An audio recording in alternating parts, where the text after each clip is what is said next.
नमस्कार दोस्तों आज मैं आपको कुछ टैक्सेस के बारे में बताती हूँ। जैसे डायरेक्ट टैक्स।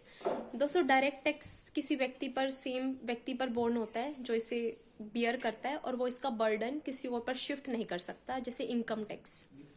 दूसरा टैक्स है इनडायरेक्ट टैक्स। इनडायरेक्ट टैक्स का बर्डन कोई व्यक्ति दूसरे इंसान पर शिफ्ट कर सकता है, जैसे कि GST, service tax and sales tax.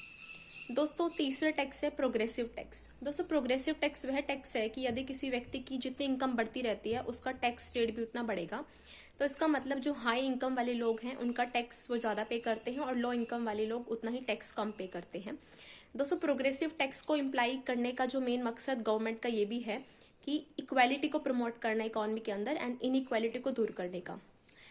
दोस्तों फोर्थ टैक्स है रिग्रेसिव टैक्स। रिग्रेसिव टैक्स वह टैक्स है कि यदि किसी व्यक्ति की इनकम बढ़ती है पर उसका जो टैक्स का बर्डन है वो कम होता है या बढ़ता नहीं है, जैसे कि पेट्रोल एंड डीजल।